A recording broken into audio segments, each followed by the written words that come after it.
I had a crush on my younger uncle, our family friend, for 10 years, but he ended up with a girl who used to bully me. At Logan's birthday party, his girlfriend said, "Logan, you can only choose one of our gifts, hers or mine." He gave her a kiss and said, "Baby, of course, I choose you." Later, he crashed my engagement party. This fearsome Wall Street CEO, with eyes red like a deserted dog, pleaded, "Please, don't get engaged. You love me. Come with me." I just found it laughable. "Logan, you were the one who brought us together in the first place." He's completely lost it. Now I regret it. I had a crush on Logan for 10 years. He was my first love, but he didn't love me. After the college entrance exam, I wanted to confess to him, but accidentally overheard a conversation between him and his buddy. "Logan, clear-sighted people can see Jane likes you. Have you ever thought of being with her?" I stood at the door, heart pounding nervously. He said, "I've known her for so long. No matter how beautiful she is, I'm tired of looking at her. Boring. She calls me uncle. It's great to spoil her for a lifetime, isn't it?" So, I never had the courage to confess. At the birthday party, he brought a new girlfriend. To my surprise, he was with the girl who bullied me in high school.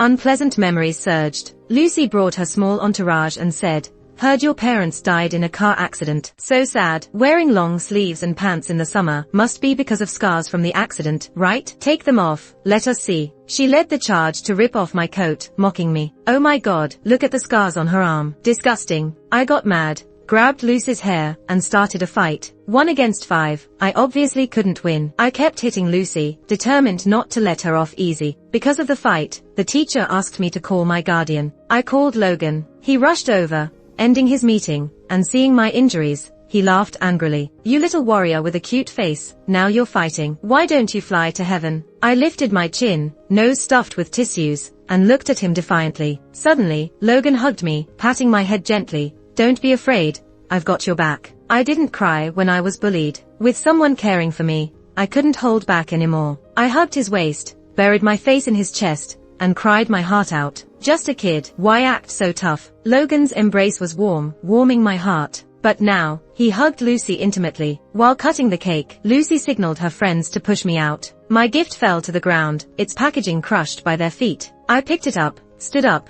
and saw Lucy clinging to Logan, kissing passionately. People cheered. Logan kissed Lucy, then suddenly looked at me, eyes dark with desire. In 10 years, he had one girlfriend after another. Watching him with other women made me numb. Lucy saw my gift, snuggling up to Logan. "Logan, you can only choose one of our gifts, hers or mine." Logan kissed her and said, "Baby, of course, I choose you." Lucy looked at me triumphantly. I couldn't let her win. "What's with you? Were you hiding during human evolution? Now you see a woman and want to compete. Choose one. Pick a day to die, today or tomorrow." Logan's buddies laughed, clapping for me. Why provoke Jane? Even Logan wouldn't dare mess with her. Lucy stomped her foot, whining, "Logan, she bullied me. Stand up for me." Logan looked at me, smiling, his eyes filled with affection. "Jane, don't bully her." I was stunned, speechless. Seeing Logan siding with her, Lucy wouldn't let up. "You men can't see. Jane's just a bitch, pretending to be a good friend, stealing boyfriends, shameless." The air suddenly thickened, everyone watching Logan's reaction. It didn't matter, I would act. I grabbed a cake and smashed it in her face, ruining her makeup. "Jane, you're a lunatic. That's right.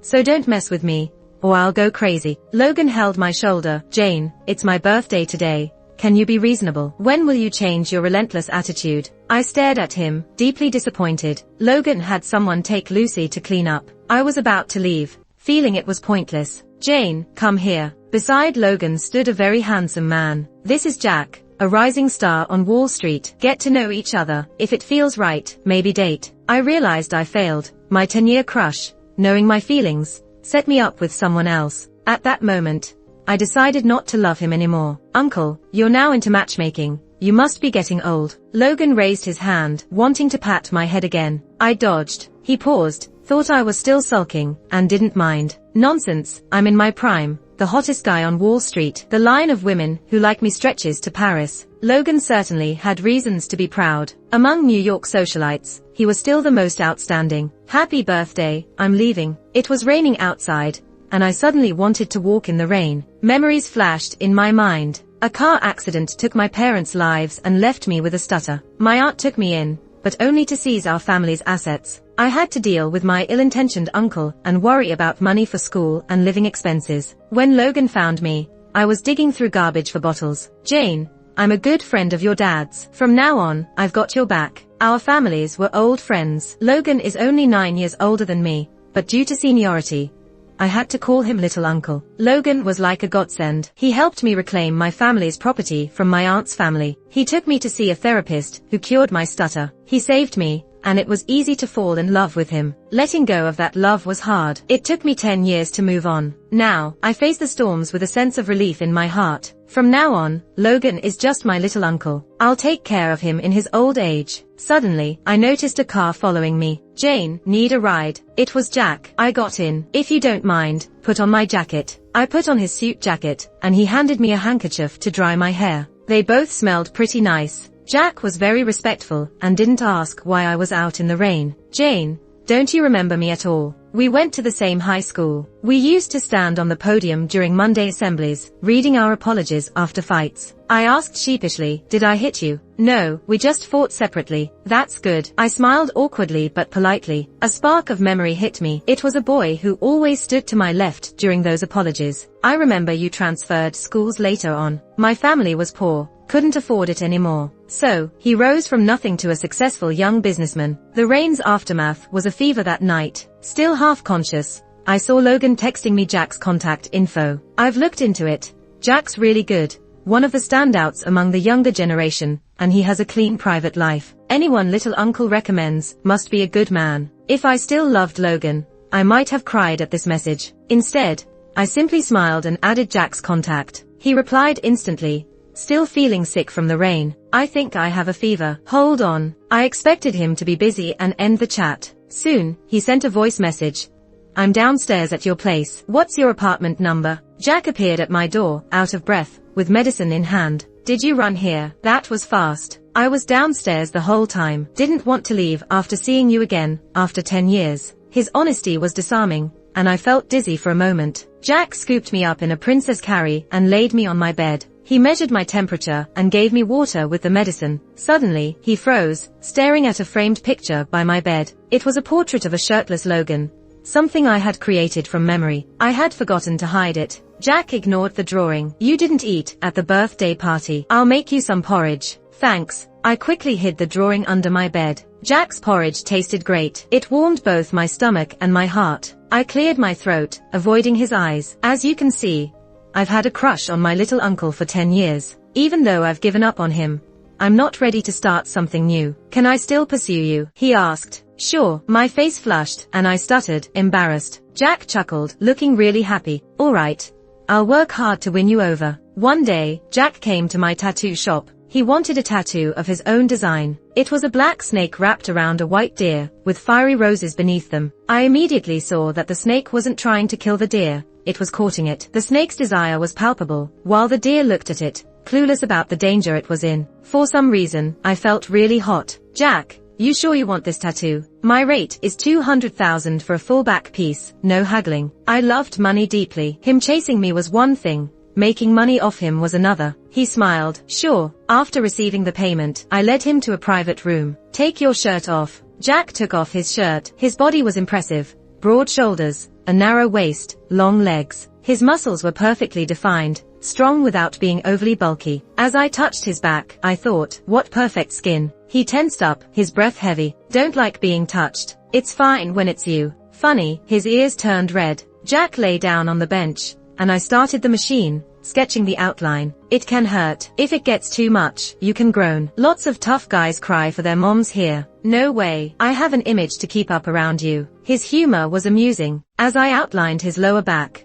I felt his skin burning even through my gloves. We were adults. These reactions weren't easy to hide. Sorry, don't get mad. I didn't mean to offend you. I just can't control myself. If anyone else acted like that, I'd have slapped them. But with him, I just wanted to laugh. I didn't find it annoying. My hands cramping. Let's take a break. Jack went to the bathroom and didn't return for a while. He crouched in front of me like a wronged puppy and said, Jane, maybe you should get me a different tattoo artist. You looked at me, and I almost forgot my own name. When you touch me like that, it's too intense.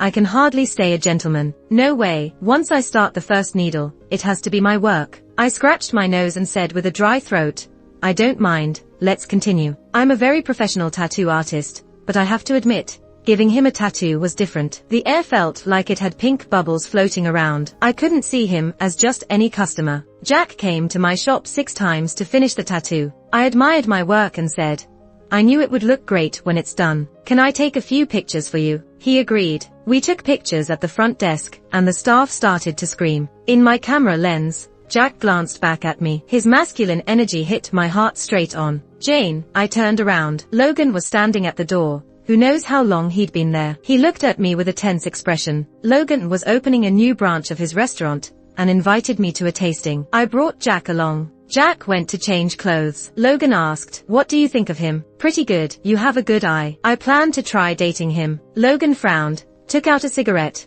and fumbled with the lighter. He said, is that so? Fine then. Logan's brothers were at the restaurant, and Lucy was there too. Lucy jumped into Logan's arms. He lowered his head and kissed her lips. After the kiss, he looked at me. I was unmoved. The table was filled with seafood and heavily seasoned dishes. I ordered 2 things Jack could eat and reminded him, you just got a tattoo. Avoid spicy food. Logan's buddies joked. Jane used to always be around Logan.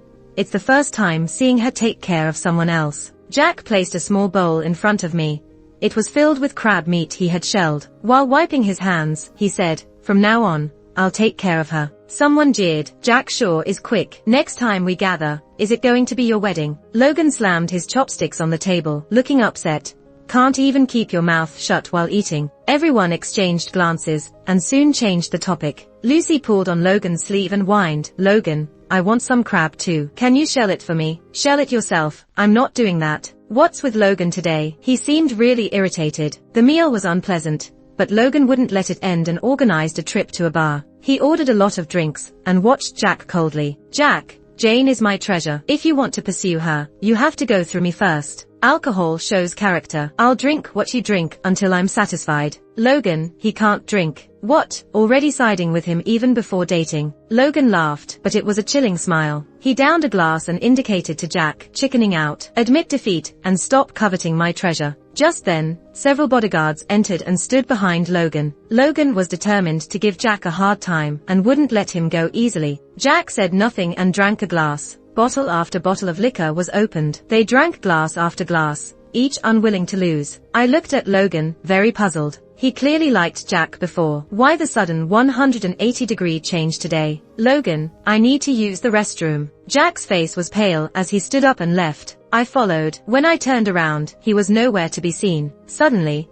I was dragged into an empty room. Jack pinned me against the wall, staring intensely at me. Look at me, not him. Are you drunk? He nodded and said, maybe. Are you crazy? Competing with my uncle. He never gets drunk. Listen to me, just play dead. At that moment, the way Jack looked at me reminded me of the black snake tattoo on his back. Jane, I'm counting to 3. You have time to push me away. My pupils dilated, and he kissed me. What happened to counting to 3, 2, and 1? Jack wrapped his arms around my waist, pushing our bodies closer. His kisses became more intense. My face burned, and I felt something I never had before. It was like being thrown high into the clouds, unable to land. Both shy and wanting to get closer to him. What an exhilarating first kiss. A loud bang, the door burst open. Logan stormed in, livid. He punched Jack in the face. Who allowed you to touch her? I've never seen Logan so furious. Logan's eyes were bloodshot, and he punched Jack again. Jack hit a decorative cabinet, breaking a vase. He wiped the blood from his mouth, eyes darkened, and punched back. I snapped out of it and stood in front of Logan, shouting, stop, don't touch him.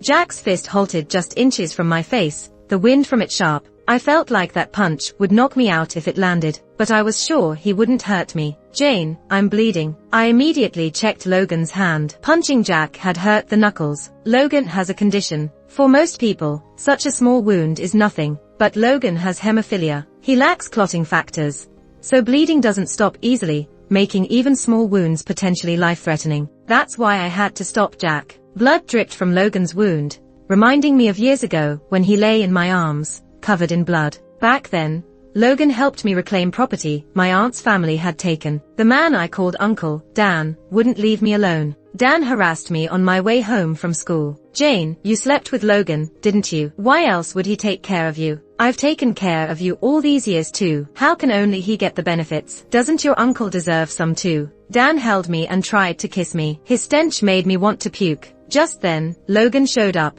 Scumbag, you're fucking done for. Logan grabbed Dan by the hair and beat him until he begged for mercy. While Logan was calling the cops, Dan suddenly rushed at him and stabbed him. Dan ran away after stabbing him. It was just a small utility knife. The wound wasn't deep, but Logan's wound bled like a faucet, quickly soaking his white shirt. I held him, my hands covered in his blood, scared out of my mind. Logan, pale as a sheet, smiled and reassured me. Don't worry.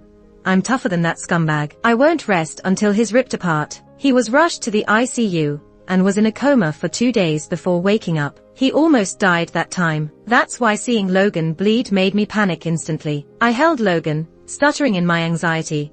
I'll go with you to the hospital. Logan glanced at Jack, smirked, and dragged me away. I looked back to see Jack standing there, his fists clenched. Luckily, Logan was okay. The feared Wall Street tycoon had such a deadly vulnerability. For safety reasons, his condition was a strict secret. In the car, I couldn't stop nagging, Uncle, you need to take care of yourself. No more heavy drinking. If you bust a gut bleeding, you're done. In the past, I carefully took care of him not only because I loved him, but also because of his condition. Now, even though I don't love him anymore, he's done so much for me. I still care about him, no matter what. Logan is very important to me. Logan was deeply moved and tried to rub the back of my neck, but I dodged. Looking annoyed, he asked, "What's been up with you lately? Why are you suddenly avoiding me?" Whenever Logan had a girlfriend, I kept my distance to avoid any jealousy, but he never noticed before. Uncle, you have a girlfriend. We need to have boundaries. Boundaries? That punk Jack isn't even your boyfriend, but he got drunk and kissed you. He's no good. Don't hang out with him anymore. I'll introduce you to better guys. Thinking about that kiss, my ears still burned.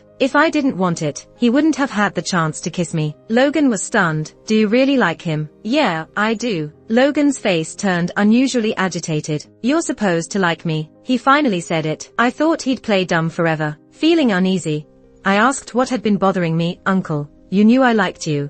So why did you date Lucy, who bullied me? Bullied? You two just fought once, and you beat her badly. I got in plenty of fights in high school, because she always sent people to mess with me. I didn't know. I thought she stopped after that. Logan looked regretful. I'll break up with Lucy. You don't need to use Jack to get at me. Uncle, I'm not trying to get at you. I really don't love you anymore. Logan stared at me in disbelief. I met his gaze openly. He's seen how I look when I love him. Now that I don't, he should be able to tell. Then he lost it. No way. You've loved me for 10 years. You can't just stop loving me. He leaned in to kiss me. Jack's face flashed in my mind, and I turned away. Logan was furious, pushing me into the seat, pinning my hands with one of his. I could have headbutted his nose, but I couldn't do that. His illness tied my hands. Hesitating for a second, I lost my chance. Logan completely overpowered me, kissing me deeper. I couldn't even bite him. Struggling was useless. Finally, he let go of my lips, trailing kisses down my neck. Disgust washed over me.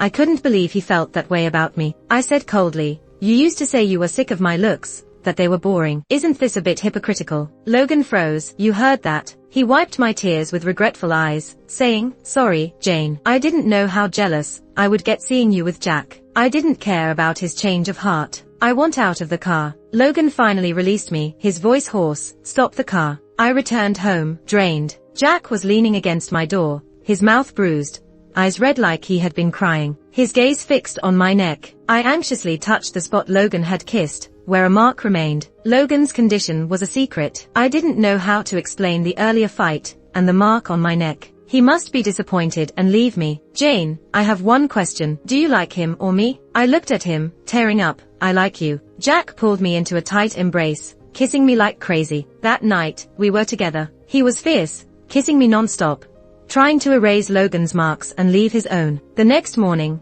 I woke up in Jack's arms. The feeling was surreal. Remembering last night, I couldn't help but laugh. Looks like my girlfriend was happy with my performance. I coughed to hide my smile, pretending to be serious, satisfied. My boyfriend's amazing. He leaned in to kiss me, but I covered his mouth, ordering, "Turn around." Jack turned. I stroked his tattoo. No wonder it's my favorite piece. It's so cool. Except now, there are a few of my scratch marks. I leaned closer and kissed it. Jack gasped, his ears turning bright red. Jack was in the shower. I turned on the surveillance footage of my front door and found last night's recording. Jack came to my house. He knocked for a while before leaning against the door. He lit a cigarette and smoked calmly. Suddenly, he covered his eyes, his body trembling slightly. My heart ached. I wasn't wrong last night. He really had cried. I started reflecting on myself. Back then, Lucy had Logan choose between two gifts and he didn't choose me.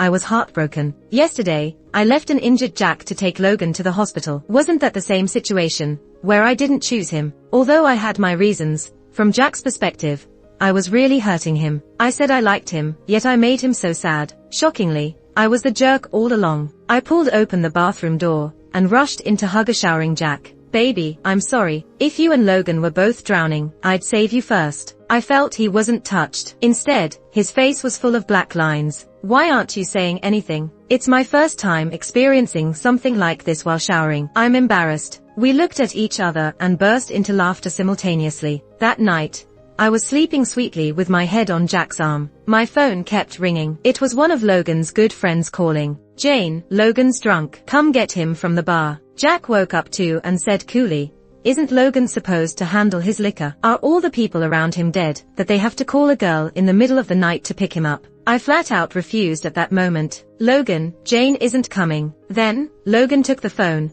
sounding drunk, saying, Jane, my stomach hurts. Maybe you were right. I might have a bleeding ulcer. He was playing the pitiful card. Before, whenever he played the pitiful card, I'd always soften and do whatever he asked. Logan, you have plenty of people around you. Let them take you to the hospital. They're not you. I need you. I sighed and said, my boyfriend needs me too. Logan hung up. Jack snuggled closer to me, satisfied and smiling, whispering, that's right. I need you more than anyone else. Now that we're awake, let's do something fun. Guys, I suspect he's using his charm on me and I have evidence. Months passed and I hadn't contacted Logan. I heard he broke up with Lucy and was changing girlfriends more frequently. Almost every few days there was a new rumor. None of that concerned me anymore. One day, Jack and I came home. We opened the door and saw Logan sitting in the living room. Logan knew my home's passcode. The two men met, and it was like a confrontation waiting to happen. Logan lifted his arm, wearing the handmade bracelet I gave him for his birthday. Back then, I still liked him. The bracelet had both our names on it. Jane, thank you for the birthday gift. I really like it. I'll wear it every day from now on. Chills ran down my spine. I looked at Jack. Jack smiled, clearly annoyed, and said, Logan, if you're visiting, why didn't you give us a heads up? We don't have your favorite food here, but I'll order some online. Logan raised an eyebrow and said, I've been living with Jane for about 10 years. I often stayed here, and she stayed at my place. I'm her closest uncle. How am I a guest? It's Jack who's new to the scene, getting comfy quickly. I touched Jack's lower back and soothed him secretly. Jack, I'm hungry. Jack didn't react further, heading to the kitchen to cook. Logan took a step closer, and I backed away. I long ago lost any affection for him. Are you living with him now? How far have you gone in your relationship? We've done everything a couple would do. Logan's face turned pale. He wanted to get angry, but held it in. I hope you won't do or say things that might give him the wrong impression in the future. What? A few nights together, and he's more important than me? I responded bluntly, yes, and please recognize your position. What you just did was pretty shitty. Logan was dumbstruck. I didn't understand either. Why did Logan insist on staying for dinner despite my words? After dinner, he still didn't leave, going straight to the guest room as he used to. Tonight, Jack was particularly enthusiastic. The front door was slammed forcefully, and Logan finally left. I squeezed Jack's cheeks, pulling them to the sides. I'll make you a bracelet and paint your portrait too. His face became even grumpier. I don't want anything the same as his. Then what do you want? Jack teased, only saying I'd find out in a few days. A few days later, Jack proposed to me. He rented out a revolving restaurant overlooking Wall Street and set up a sea of 10,000 roses. In the night sky, drones spelled out, Jane, will you marry me? Jack took out a proposal ring, got down on one knee. Jane, before you knew me, I had liked you for a long time. Back in high school, your valiant fighting spirit and the way you stuttered yet confidently read your self-reflection imprinted deeply in my mind. You mesmerized me. Back then, I was too insecure, lacking even the courage to appear before you. In my toughest years, whenever I was about to give up, thoughts of you kept me going. Imagining meeting you in a dignified manner gave me the strength to endure. You asked what I wanted. I want your lifetime. Will you give it to me? He finished, looking at me nervously. I never imagined that during the 10 years I humbly loved Logan,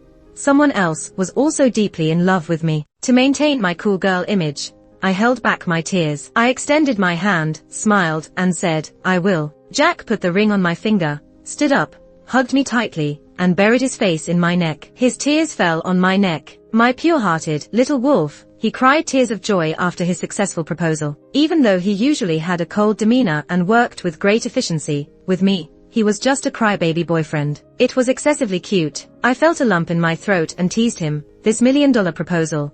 How about you just give me the cash instead? He laughed and, before kissing me, said, honey, all my money is yours. Before I knew it, it was our engagement party. Friends and family gathered to witness my happy moment with Jack. A high school classmate told me, you didn't know, did you? Lucy once hired some thugs to mess with you, and Jack beat them up. He got into trouble with those thugs because of it, and that's why he often gets into fights. Seeing you two together now is really great. It turned out Jack had never mentioned this to me. I looked at Jack. Today, he was different, smiling a lot more, his face radiating happiness. His smile vanished when Logan appeared. Logan had lost a lot of weight lately, his eyes were sunken, and his gaze was mad and obsessive. Wreck-It, at his command, a group of bodyguards with iron rods stormed in, smashing everything and breaking dishes. Logan, what are you doing? Are you crazy? Crazy? Yes, I'm going crazy because of you. Logan, like a dog abandoned by its owner, with reddened eyes, said, I beg you,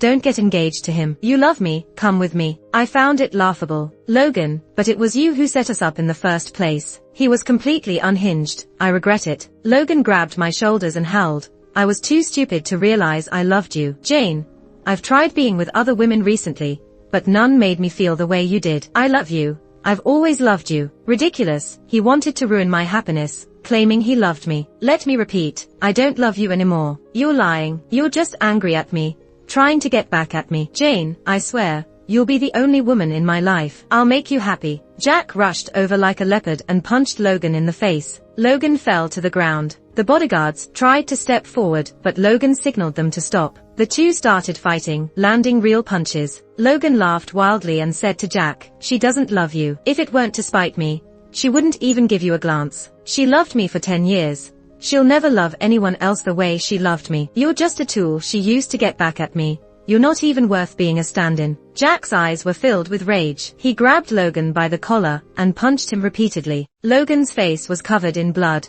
Just now, when he fell on the broken porcelain, his back and arms were also bleeding. This could end in death. I rushed over and stopped Jack. Stop. Those two words drained the light from Jack's eyes instantly. He let go of Logan in defeat, looking at me expectantly. I could see the panic in Jack's eyes at that moment. Logan collapsed into my arms. We locked eyes, and many memories flooded back. When I first went to his house, I felt uneasy and scared, not daring to eat much. Logan would pile braised pork into my bowl, grinning and saying, eat meat, big chunks. Don't let people think I'm starving you. The car accident was my nightmare. I often woke up in the middle of the night, crying and screaming like a madwoman. Before, when I stayed with my aunt, they thought I was annoying and threw me out. I could only sit on the street till dawn. Logan, hearing my screams, would rush in, wrap the quilt around me, and hold me. Once I calmed down, he'd say, Jane, you feel guilty for surviving, don't you? He seemed to read my mind, gently patting my head and saying softly, your parents, if they are watching over you from above, surely wouldn't want you to suffer like this. Jane, you did nothing wrong. Your survival is a blessing, for your parents and for Logan. Every time I fell into a nightmare, he would hold me and lull me to sleep. Actually, it wasn't the psychologist who cured my stutter, it was Logan. For 10 years, he was with me during all my important moments. He was very, very good to me. That's why, even after watching him date one girl after another, I still loved him for 10 years. Logan gripped my neck, whispering in my ear, take me to the hospital. Sitting here, too many people want me dead. The only person I can trust is you. To outsiders, we must seem pretty close at this moment. If I leave with Logan,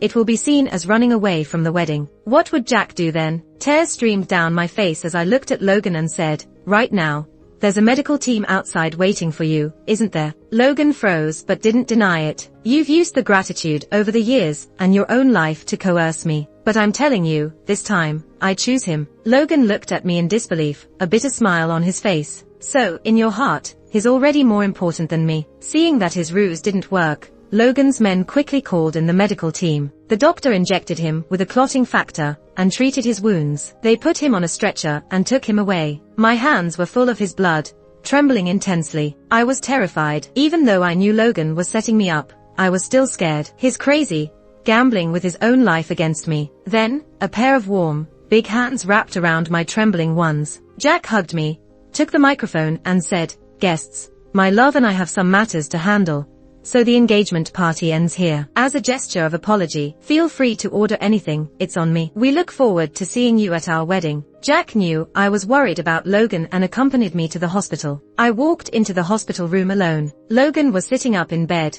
gazing out the window. When he turned to look at me, it felt like a lifetime had passed. "I'm so regretful. I regret not realizing my own feelings when I found out you liked me. I regret being a flirt, playing the field, hurting your heart. I regret most sending you to his side with my own hands. Jane, now that I finally understand love, you no longer love me. Is this God's punishment for my fickle heart?" I smiled at him gently and said, "I don't regret loving you for 10 years. Liking you was my own matter. I never blamed you for not returning my feelings. But Logan, we missed our chance. We both need to move forward." Logan clenched his fists, his eyelashes trembled, and he curled up in pain. After a long time, he released his fists, tears welling in his eyes, and said with a smile, "Okay, goodbye, Uncle." Jack and I went back home, and he helped wash the blood off me. All the way, he was silent. I leaned closer to him and kissed his lips. "Honey, why aren't you talking?" Suddenly, he hugged me tightly. I was so scared, so scared. I thought my wife was going to run away with someone else.